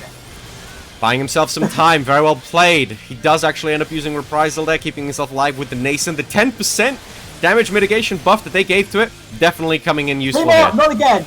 Not again. Not again. Why is it always tanks I have to say? What is it? Yeah, why is it always like? I mean, we are on Chaos, so I mean, what are we expecting, really? The Adel just before the Star Diver, very, very nicely played. And now the return burst onto Gabe, trying to get as much damage as they can. The Protect was met with it. Oh, just about. Oh, yeah. Gabriel, you can't just hold S and throw talons. You've got to put something back. Mel's just casting on you, bro. At least press W and throw talons, dude. Alright, the Dragon Sight coming in. Now don't get off. No, what are you doing? Go back. Don't get off. Go in. Get in. No, go back. Go back. Don't get off. In. Gabriel, they're just going to attack. Attack. Why are they holding W more? What are you doing? Gabriel, please. FRC 2018 champion. No. Come on. Oh, no. Please. Oh, bro. Yeah, and on the stairs of all places. Bruh. You had it. I I must say, I really don't like these Bloodbaths. He's using them after he's already used Gискogel, after he's used Stardiver. He has no cleave. He's not using it to the fullest. No, Gabriel, please. Come on, dude. You had such a good showing in the first round. Don't let up. Gabriel, if you can hear this, I'll give you 50 euros if you hold W. You can use it to pay off Reese's debt. Oh, the big LB coming in onto Sai, so very close, almost making it, being pulled back with the home gang immediately after having to use Recuperate. This is exactly how you want to play against it. The Protect coming out from Lolo onto Sai's now as well. But you can see both healers are running quite low on mana, and Neri should have his big burst coming up. The max stack Shoha, it's coming, and it's gonna be huge. Meryl goes back and actually Xeno's Lord's Heart box. They may have this secured. Oven! Oven! It's because I said not again. It's because I didn't say not again, isn't it? Yeah. I literally looked away for 1 second to go and move my camera over to the Lord's Heart box, see if Meryl got it. Really, and then this is your fault. dies. Really, this is my fault. I'll take the bullet for that one. You hate to see it. You really, really do. And again, you mentioned the Xeno. The quick retreat to get the Xeno onto the box. Easy Wolf's Heart once again. It didn't matter last round, but it might do this time. Lolo is, well, actually another beautiful 3-man sleep. Just buying time at this point. Okay, I have my camera locked onto over now, so he won't die again. Oh, we've got the Wall of Death. There's a call on the Wall of Death. Okay, good. The on avant to get himself out of there. You have to silence these darts. Yeah. Come on, they went for the double chain on heal. Like, I feel like silencing darts is so much stronger than just double chaining the healer over and over again. Yeah, this isn't. You don't have. Your comp is the right comp to do that, but you're not playing the right way to do that. The double LB onto. Excuse me. What? Who did? Bit of.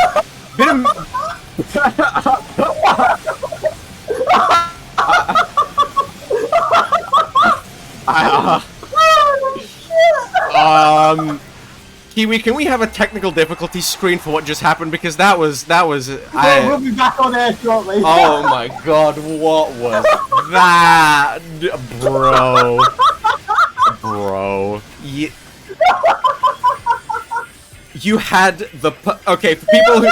For the people that didn't see what happened, they had a perfect setup, absolute god tier setup of the double LB onto Meryl, and Gabe uses his limit break onto Neri.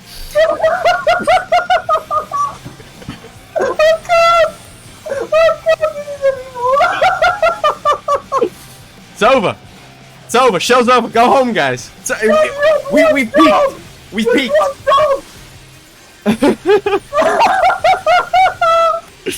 Oh god, and now with only 30 seconds left, and Gabe getting really low, and the excellent metal distribution as well from the side of Pure Luck. It's looking like Pure Luck is going to be able to equalize this set quite decisively. See what that was? That was someone that actually delivered break from the right target. They're just buying time now. It's all but over, unless Seymour suddenly just, you know, vanishes for some reason. They are going for him, but I don't think this is going to be enough, guys. Oh man, daily reminder, Feast is an up-and-coming e-sport. Daily reminder that Feast is an up-and-coming e-sport. That was really good. That was actually really good. The laugh is perfect as well. Class quality, mate. Honestly. Look at this. Look at this. Pure Luck with the insane damage. By the way, Oven's called for a break into mission, and to be honest, I need it as well. Okay. Bruh. I literally spat strawberry juice all over my screen that game. So yeah, I'm glad they called for a break. Woo, okay, we're just gonna. So far, it's 1-1, I do believe. So, a match. It's been equalized. Very, very, very impressive showing, all things considered. And I must say, I really do. It's so good. It's so good. This is absolutely amazing. I did say this was going to be a treat. I did say this was going to be a good one. This is the best match of the evening. Oh my god. By far. We got a winner here. We actually have a winner here. Oh my goodness. Okay. Well, a small breather has been called for both teams and for us. Lord knows we need it. So there is still the potential for one of these teams to outright win. If it goes to 3-1, then that will be a win. But having a point aside, even if the opposing team does get 2 more straight victories, even getting a point, even getting a single round under your belt means you get points.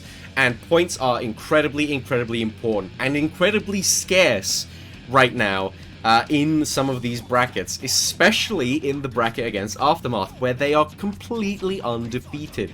Even a single game, a single match is huge, huge, huge, huge.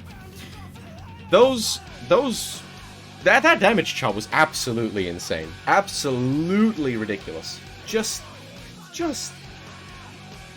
350k Black Mage, 330k Samurai.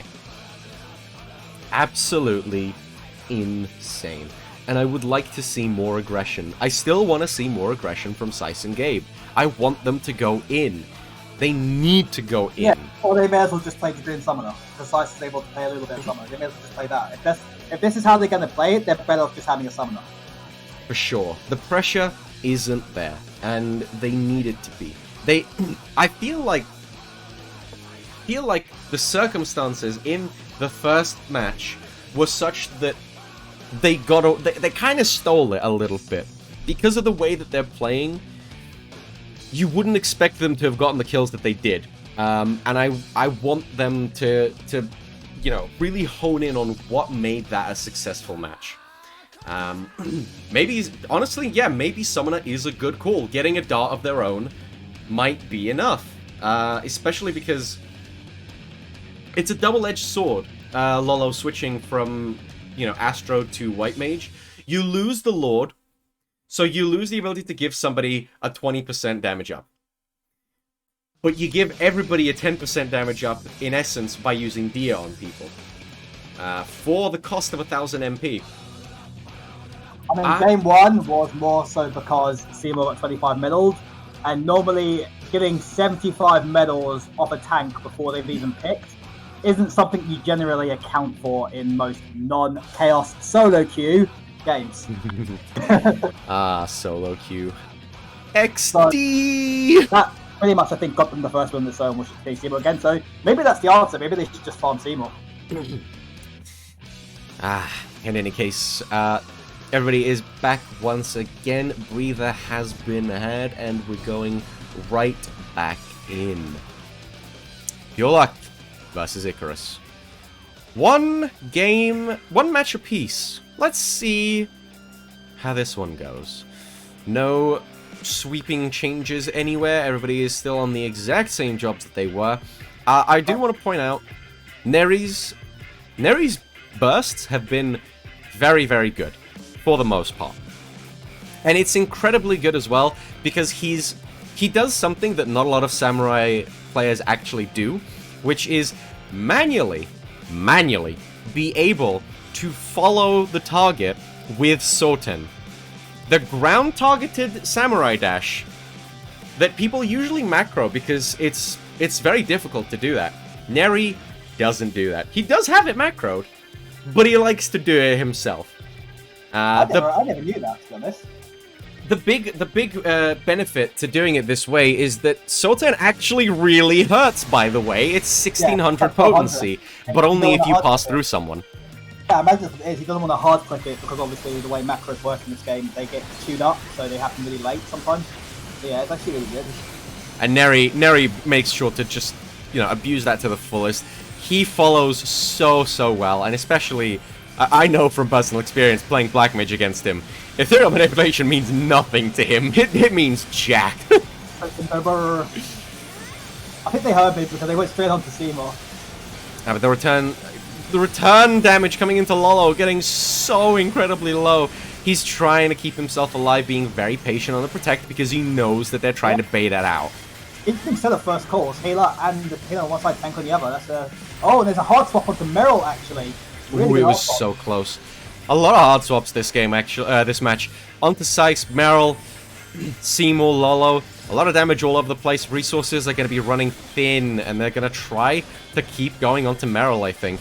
But at what cost? Oh no, Slice just have to live. Lolo does have the mana advantage. They will win this now if they just hold W Slice. Oh. Never mind.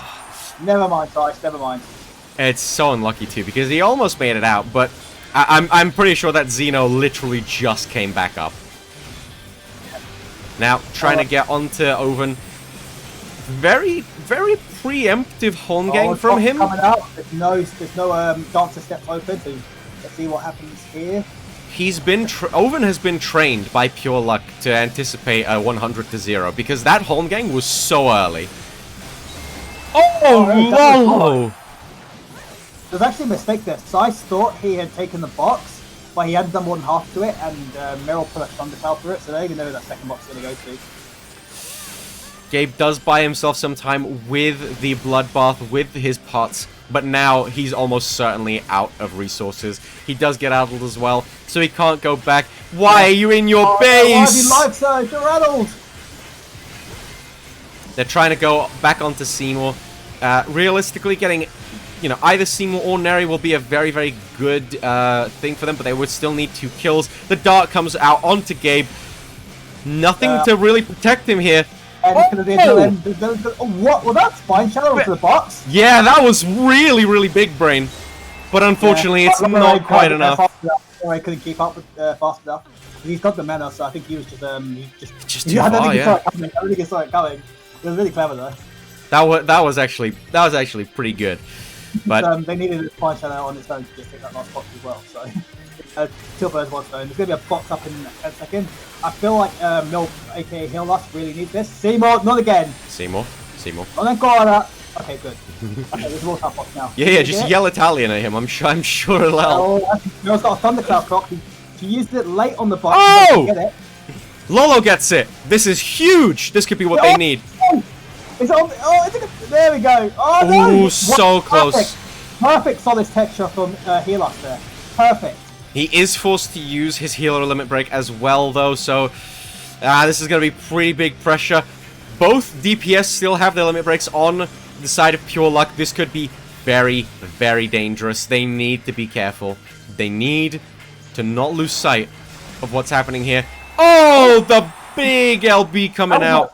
I thought they might have just taken over for the 600 whilst he doesn't have anything. And Lolo's jumping up around. He's not happy. Ah, that LB was so good. The sleep perfectly timed as well. I think they tried to interrupt Neri, but it just wasn't quick enough. Yeah, the important thing is sometimes when I see a melee LB casted, I try to just stop the range instead because you're not guaranteed to stop him in a limit break with how horrible this engine is, but you can always at least stop, the black mage. He's going to put Xeno on top and will be the killing blow. Seymour, please, bro. Die, they got you. Yes, and I'm so invested in this match that I, once again, forgot to hide the chat log. Ha I think you forgot the album was on. I'm really good at this, I promise. Trying to get some damage onto Healus as well. It's looking kind of grim. This match might be pretty decisive victory for pure luck, unless they can just steamroll suddenly. If they can kill Healus, they might be able to really. So they just have another LB before this game ends. They still have Caster LB as well. There it is. Is that 3-man? Yes. Just two. Just 2. Nice. So hit Gabriel and Oven. So they could. Oh, it's dangerous. Yeah, they went immediately onto Oven. He even knew because he used Rampart. Gabriel's only 25. It wasn't really even worth it. He might even take the kill there. Guys. We have one more game, I believe, now in the set since it wasn't a 3-0. So this series could still end in the draw. This could still end in the draw. It's kind of what I actually really like this format. This damage chart speaks volumes. And this is the issue right here. This is kind of the issue here. There's just no pressure. Yeah. And Olo's got about 54k healing. In an LP game where it's way harder to like cast glare, like offensively or anything like that, you're probably going to struggle to get more than 70. But one would expect more than 54k. For sure. Which means he's having to use a size defensively, and he's having to use wings defensively, which is never a good sign. You shouldn't have to with this comp. For sure, and especially we saw the damage from Seymour. That's pretty low for a warrior, which means that all of the incoming pressure is just Neri and Meryl. 130k for a match like that is no low, but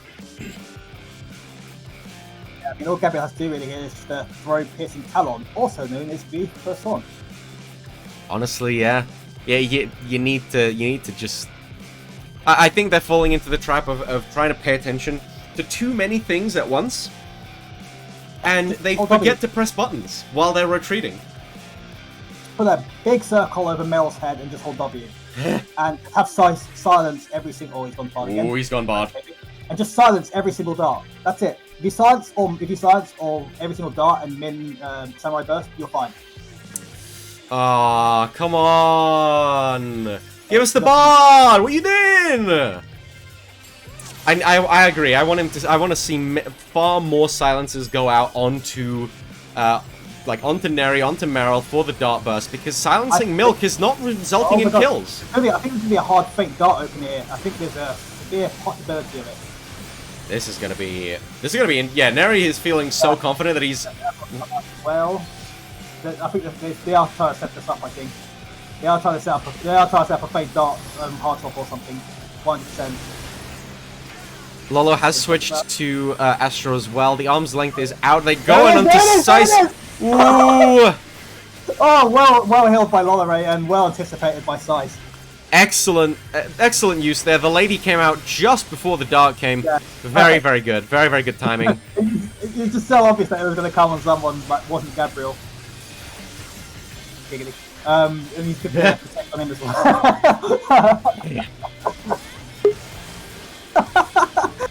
I mean, the abbreviation for this tournament. Anyway, Gabe goes really low, but it does still manage to survive. The dart comes out onto Oven. Oh, I forgot to say not again. My fault. It's my fault.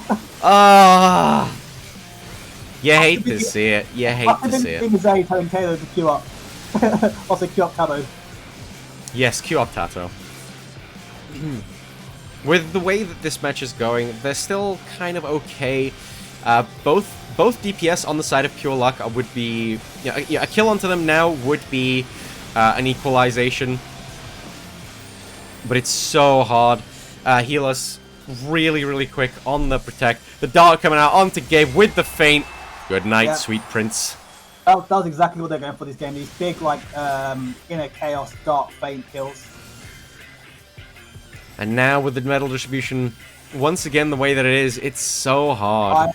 I'm not sure why Sice has a tech step up either. That's really weird on the front, and he hit. Okay, I'm just going to stop questioning these techs. It makes me sad. It's unfortunate. They need to get more pressure. I mean, you know, what else am I supposed to say?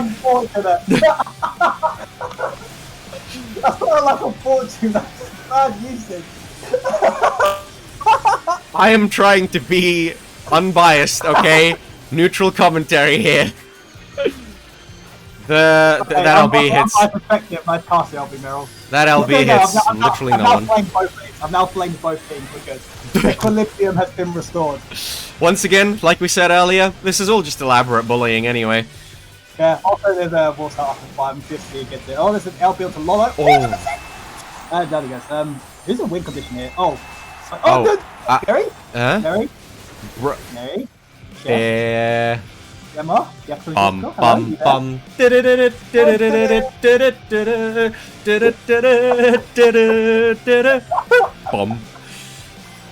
How do you die there?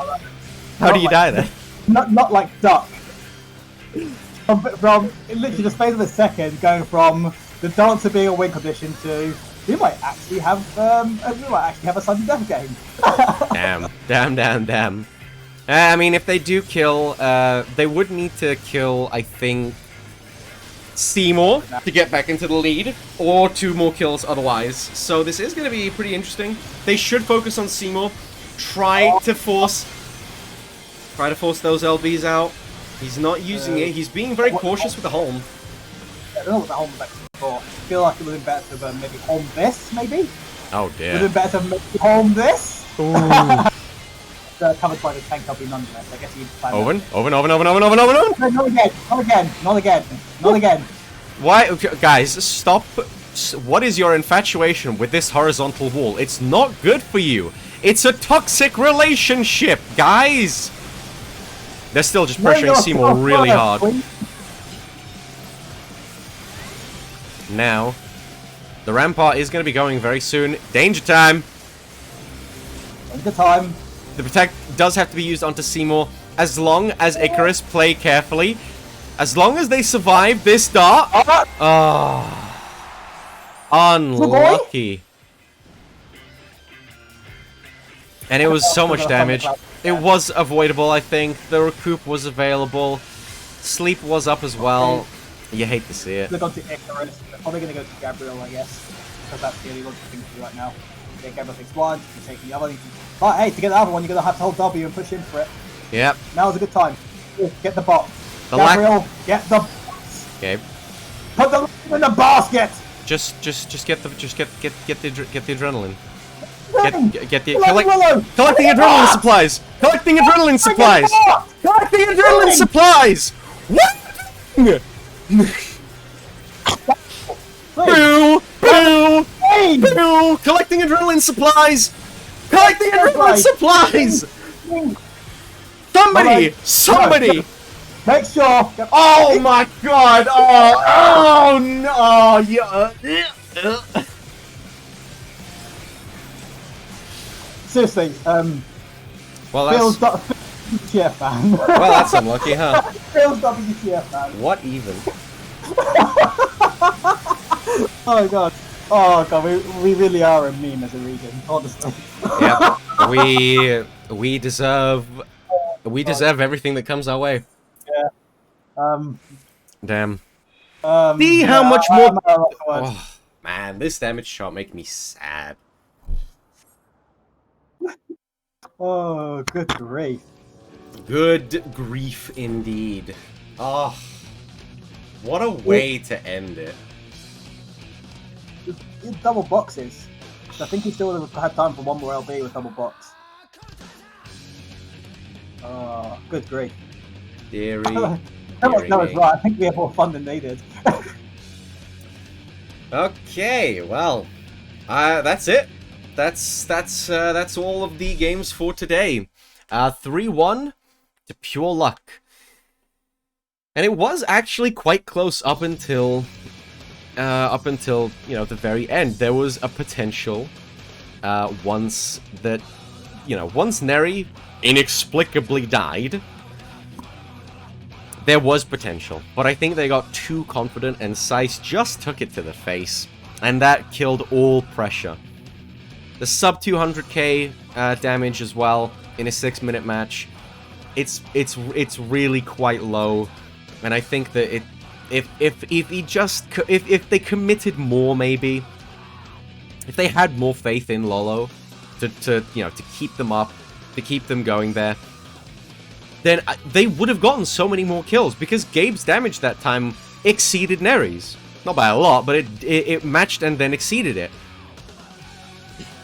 Even still, very unfortunate. A lot of avoidable deaths, I think, from both sides, honestly. Especially the tank deaths.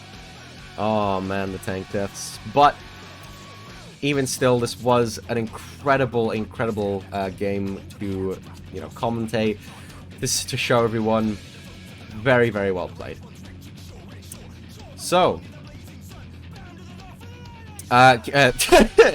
there is some Some definitely hashtag not bias happening here.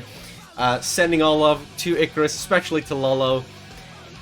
You know, big ups to our co-host. So, with that, I think we are done for the day. So, let's take a look at the overall standings.